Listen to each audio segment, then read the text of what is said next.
আসসালামু আলাইকুম। VFS global শত কষ্টের মধ্যেও শত দুঃসংবাদের মধ্যেও একটি সুখবর নিয়ে এলো। সেই সুখবরটি কি সে বিষয়ে আজকে আলোচনা করব এবং তার সাথে আলোচনা করব ভিএফএস গ্লোবালে বাংলাদেশে যেমন ভিসা পেতে দেরি হচ্ছে বা মানুষ যেমন হয়রানির শিকার হচ্ছে, অন্য কোনো দেশে ভিএফএস গ্লোবালে এমন পরিস্থিতি হচ্ছে কিনা সে বিষয়ে কথা বলবো। এবং তার সাথে 2023 এবং 24 সালে যারা আবেদন করেছিলেন তাদের নুলুস্তা সর্বশেষ কিছু আপডেট নিয়ে কথা বলবো এবং আগামীতে 2025-এর পর থেকে ফ্লুশিতে আবেদন করতে পারবে কিনা, তাছাড়া বাংলাদেশ ব্ল্যাক লিস্টে পড়ে কিনা সে বিষয়ে কথা বলবো। তো আমার এই ভিডিওটি যাদের কাছে মূল্যবান মনে হবে তারা অবশ্যই পুরো ভিডিওটি দেখবেন এবং চ্যানেলটি সাবস্ক্রাইব করবেন। যাদের কাছে মূল্যবান মনে হবে না তারা অবশ্যই হেডলাইন শুনে বুঝতে পারছেন, তারা ভিডিওটি স্কিপ করবেন। ধন্যবাদ। তো প্রথমে কথা বলবো, শত কষ্টের মধ্যে অনেক দুঃসংবাদের মধ্যে ভিএফএস গ্লোবাল একটি সুসংবাদ নিয়ে আসছে। এটা কারো কাছে সুসংবাদ মনে হবে, কারো কাছে দুঃসংবাদ। যাদের ভিসা রিজেক্ট হচ্ছে, যারা ভিসা আবেদন করার জন্য ভিএফএস গ্লোবালে 15,000 টাকা দিয়ে আবেদন করেছিলেন, পরবর্তীতে যাদের ভিসা রিজেক্ট হচ্ছে তাদেরকে ফোন করে বলে দিচ্ছে আগে থেকে যে আপনারা ভিএফএস গ্লোবালে একটা তারিখ দিয়ে দিবে যে আপনারা ভিএফএস গ্লোবালে দেখা করবেন এবং সাথে একটা ব্যাংক অ্যাকাউন্ট নাম্বারটা নিয়ে আসবেন। এই ব্যাংক অ্যাকাউন্ট নাম্বার কেন নিয়ে আসতে হবে? কারণ আপনি যে 15,000 টাকা ভিএফএস গ্লোবালে জমা দিয়েছিলেন ভিসার ক্ষেত্রে, আপনার তো ভিসাটা হয় নাই। আপনার নুলুস্তা সঠিক না থাকার কারণে বা অন্য আদার্স কোনো সমস্যার কারণে আপনার ভিসাটা হয় নাই, রিজেক্ট হয়ে গেছে। তো এই রিজেক্টের ফলে সেই টাকাটা কিন্তু তারা আর মেরে খাবে না।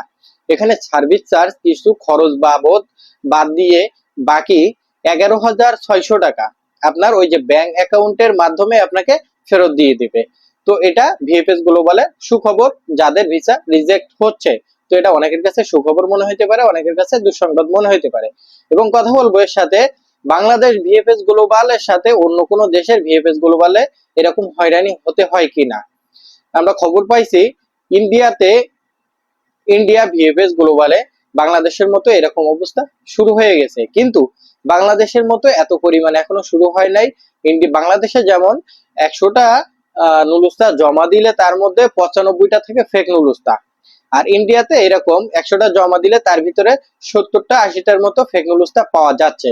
কিন্তু ভবিষ্যতে ইন্ডিয়ার অবস্থাও বাংলাদেশের থেকে আরো কঠোর হতে পারে, কারণ ইন্ডিয়াতে জনগণ আরো বেশি। আর একটা 2 নাম্বার বিজনেস যখন শুরু করছে তখন ইন্ডিয়াতেও এটা চালু হয়ে যেতে পারে। তো এই ছিল ভিএফএস গ্লোবাল বাংলাদেশ আর অন্য দেশের মধ্যে পার্থক্য। এবার কথা বলবো 2023 এবং 2024 সালে যারা আবেদন করেছিলেন, ভাই 2023 সালে যারা আবেদন করেছিলেন তাদের এই সপ্তাহে নুলুস্তার তেমন কোনো আপডেট আমরা পাইনি। কিন্তু 2024 সালে যারা আবেদন করেছিলেন অল্প নামে মাত্র কিছু নুলুস্তা বের হচ্ছে।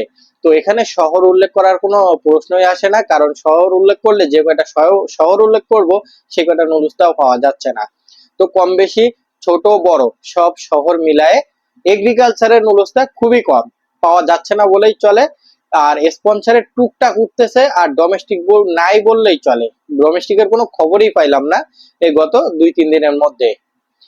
এগ্রিকালচার আর ডোমেস্টিক খুবই কম, স্পন্সর মোটামুটি উঠতেছে। তো সব শহর থেকে কম বেশি উঠতেছে এখানে, এই কারণে শহরের নাম উল্লেখ করলাম না। এবং 2025 সালের পরে আমাদের বাংলাদেশ পুলিশিতে অংশগ্রহণ করতে পারবে কিনা বা ব্ল্যাক লিস্টে পড়ে যাবে কিনা।